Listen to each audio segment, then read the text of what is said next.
નમસ્કાર, હું દીપલ. આપ જોઈ રહ્યા છો ગાંધીનગરની સૌપ્રથમ web news channel live Gandhinagar. તો આવો નિહાળીએ આજનું જીવતું ધબકતું ગાંધીનગર લાઈવ ગાંધીનગરની નજરે. મુખ્યમંત્રી શ્રી ભૂપેન્દ્ર પટેલે સ્વર્ણિમ ગુજરાત મહિલા ક્રિકેટ લીગ 2-0નો પ્રારંભ વિધાનસભા અધ્યક્ષ શ્રી શંકરભાઈ ચૌધરી, રાજ્યમંડળના મંત્રીશ્રીઓ, ધારાસભ્યોની ઉપસ્થિતિમાં ટોસ ઉછાળીને ગાંધીનગરના કોબા ખાતેથી કરાવ્યો હતો. આ સ્વર્ણિમ ગુજરાત મહિલા ક્રિકેટ લીગ 2-0 17મી 20 માર્ચ દરમિયાન 8 ટીમો વચ્ચે યોજાવાની છે. પ્રથમ દિવસે બનાસ ટીમ અધ્યક્ષ શ્રી શંકરભાઈ ચૌધરી 11 તરીકે અને નર્મદા ટીમ મુખ્યમંત્રી શ્રી ભૂપેન્દ્ર પટેલ 11 તરીકે રમવા માટે મેદાનમાં ઉતરી હતી. વિધાનસભા સત્રમાં રાજ્યના વિકાસની ચર્ચા મંથનમાં સહભાગી થતા ધારાસભ્યોમાં ગૃહની બહાર પણ રમતગમત દ્વારા ખેલદિલીની ભાવના પ્રબળ બને તેવા હેતુથી અધ્યક્ષ શ્રી શંકરભાઈ ચૌધરીની પ્રેરણાથી સતત બીજી વાર આ મહિલા ક્રિકેટ લીગનું આયોજન કરવામાં આવ્યું છે. મહિલા ધારાસભ્યોની શક્તિ ટીમ અને વિધાનસભાના મહિલાકર્મીઓની દુર્ગા ટીમ વચ્ચે પણ લીગના પ્રથમ દિવસે મુકાબલો થયો હતો. તેમાં મહિલા ધારાસભ્યોની શક્તિ ટીમનો વિજય થયો હતો. આ ઉપરાંત સાબરમતી અને ભાદર ટીમ વચ્ચે પણ મેચ યોજાઈ હતી. રાજ્યની મુખ્ય નદીઓ સાબરમતી, નર્મદા, ભાદર, શેત્રુંજી, બનાસ અને મહીસાગરના નામ ટીમો સાથે જોડવાના નવતર અભિગમ સાથે આ ક્રિકેટ લીગનું આયોજન કરવામાં આવ્યું છે.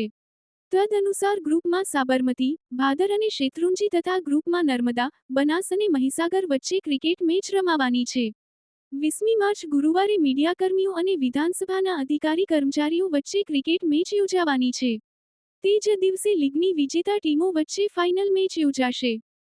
સાબરકાંઠા જિલ્લાના હિંમતનગર શહેરમાં સાબરકાંઠાની સૌપ્રથમ એવી ચેસ ક્લબ ચેસિઝમનું ઉદ્ઘાટન તારીખ 16 માર્ચ 2025 રવિવારના રોજ થયું હતું. છેલ્લા 20 વર્ષથી શિક્ષણ ક્ષેત્રમાં કાર્યરત જિગ્નેશ શનીશ્વરા, 10 વર્ષથી વધુ અનુભવી દીપેન્દ્ર સોલંકી અને મેનેજમેન્ટના અનુસ્નાતક અને સફળ બિઝનેસમેન એવા પાર્થ મોદીએ બાળકોને ઇનોવેટિવ એજ્યુકેશન કે જે સ્કૂલ કોલેજના ઔપચારિક શિક્ષણમાંથી નથી મળી શકતું, તે મળી રહે તે માટે EDUKARM લર્નિંગ સેન્ટર શરૂ કર્યું છે, જે છેલ્લા 5 વર્ષથી બાળકોના બ્રેઇન ડેવલપમેન્ટ અને સ્કિલ ડેવલપમેન્ટ માટેના અલગ અલગ કોર્સ ચલાવી રહ્યા છે, જેમાં અલોહા, બ્રેની, કોડિંગ જુનિયર વગેરે બ્રાન્ડનો સમાવેશ પણ થાય છે. શહેરના નાના બાળકથી લઈને વરિષ્ઠ નાગરિક સુધી દરેક વ્યક્તિને ચેસની રમત શીખવી હોય તે શીખી શકે અને રમવી હોય તે રમી શકે તે માટે શહેરમાં ચેસ ક્લબ શરૂ કરવામાં આવી છે, જેમાં ટ્રેનર વિમલભાઈ દવે કે જે ઇન્ટરનેશનલ રેટિંગ ધરાવતા પ્લેયર છે, તે ચેસની બેઝિકથી લઈને એડવાન્સ લેવલ સુધીની ટ્રેનિંગ આપશે. શહેરની જાણીતી બાળકોની હોસ્પિટલના active partner doctor Bhupendrabhai Prajapati સ્પોર્ટ્સના શોખથી પ્રેરાઈને ક્લબમાં એક્ટિવ રીતે જોડાયેલ છે. હિંમતનગરના નાગરિકો માટે આ એક નવલું નજરાણું બની રહેશે.